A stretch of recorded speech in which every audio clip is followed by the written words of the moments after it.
What's going on, guys? Welcome back to the Referee Podcast, episode 4. Sorry, it's been a long time since I posted any video at all.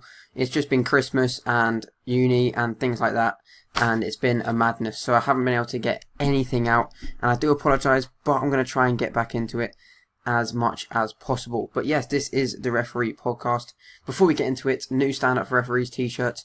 Get yourself some, or one. Just get yourself one, and get it out there, make it known that we need to stand up for referees and stop the abuse from occurring, because there are way too many times where abuse is happening in the game of football to officials. Anyway, let's get into the Referee Podcast. I want to tell you a bit about what this channel is and what I actually want to do with this channel. So I do want to help train and improve referees. I'm obviously not the best referee. I'm not the highest level referee. I don't claim to be the best referee. I am just a referee. I'm a level 5, going to level 4 promotion, and I want to help other people, other referees, no matter what level you are, in training and development in refereeing, and also to build a community as well of referees, so we can all talk about our experiences, talk about our games, and just have another group there basically to talk to. You obviously got your county RAs, your RA, and everything like that, but I'm just here and I want to help in any way I can other referees to come through. I am going to talk about abuse in this podcast. I'm going to talk about my own abuse, and in the comments of this video, let me know if you've had any problems with abuse, whether it's mental, physical, or anything. Let me know in the comments if you have been abused while refereeing a football match. To be honest though, I haven't actually been abused that much. Obviously, every game you get a lot of stick, you get a lot of things said to you.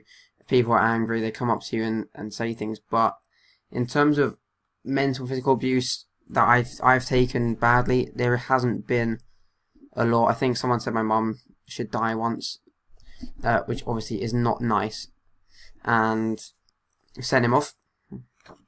You obviously get called cheat a lot, but in terms of abuse, someone squared up to me, got his face into my face, and obviously wanted a fight or something. I don't know what he wanted, but he got right up into my face, and I just kind of backed away.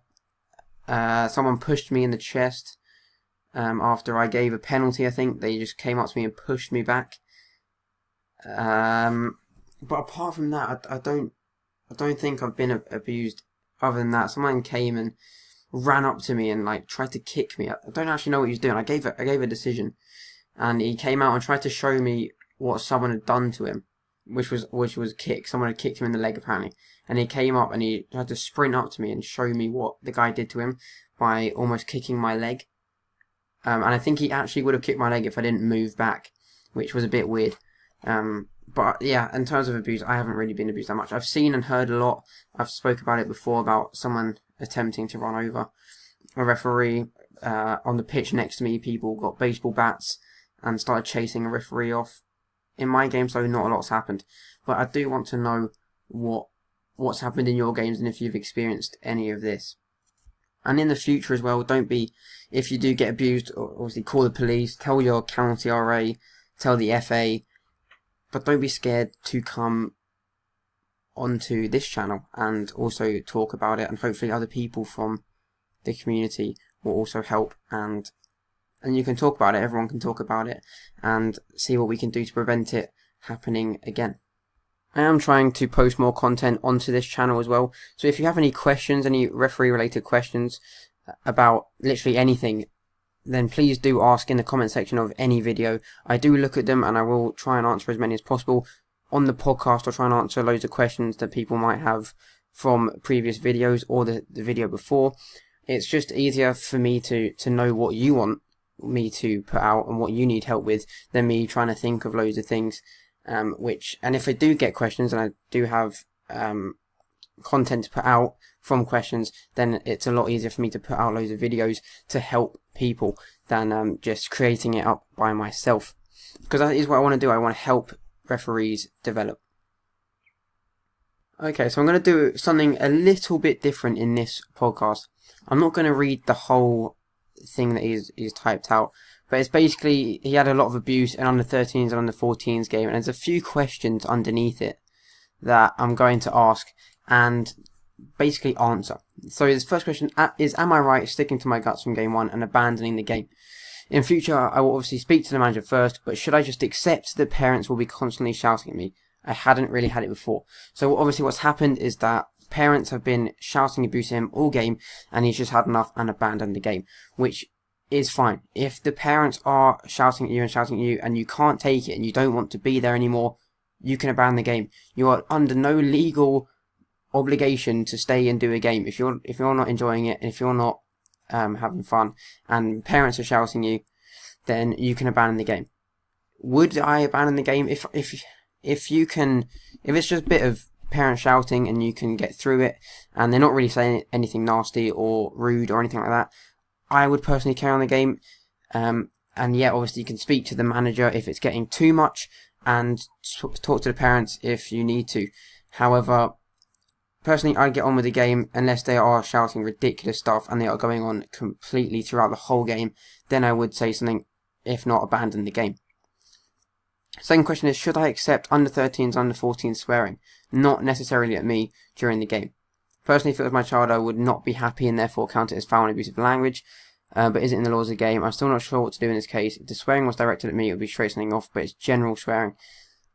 Personally, again, I'm not going to send off someone for swearing generally. If it's at me, fine. But if it's generally swearing or at a teammate or anything, I'm not going to send them off. I think that will cause more problems for me, and you don't know what their life is like at home. They might be allowed to swear in front of their parents, so you can't really send them off and hope that their parent does something if they're allowed to do that at home. If the rule states, obviously, is foul and abusive language. Abusive language. Insulting language, kind of. Is it insultive? Is it abusive?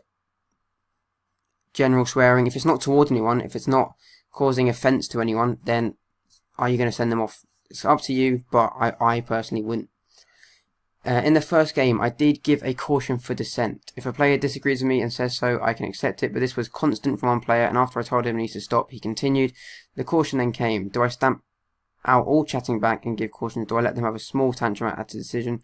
I find it difficult to think, what should I just ignore, and what should I caution for? Again, that's up to you. That is completely your, how much you can take. I can take quite a lot, and if they're just having a tantrum at the decision, then I would allow that. If they're repeatedly having a go and saying things to you and having a go at you, then you can caution. And if they keep getting ridiculous, then you can obviously send them off. 2 cautions, send them off. And it's completely up to you when you want to do that. If you want to give a yellow card straight away, the first thing he says, you can do that. Again, I give a lot of leeway and I let them do a few things.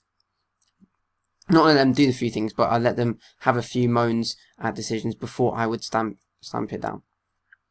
Is it worth asking the local FA for another more experienced referee to come and mentor me? Again, county RAs should offer you a mentor as soon as you pass the exam. As soon as you become a referee, they should offer you a mentor. So yeah, I would ask about that. And both games, home team were happy with my performance, but I'm not sure if they're just saying this because they know me. They have asked me to referee instead of a younger 16-year-old referee they have, because he hasn't been as forceful as me on fouling. Even though I still get shouted at by my spectators. Thank you very much. Well, thank you for offering me questions to this podcast. Okay guys, so I am going to end it here. This is going to be the end of the podcast. I'm sorry it's a quick one, but I just really want you to put down below if you've experienced any abuse and what kind of questions you want me to answer in terms of refereeing. So this is going to be a quick one, but hopefully the next podcast can have a lot of questions and answers in it. But thank you guys for watching. Like and subscribe for more, and I'll see you guys next time. Peace.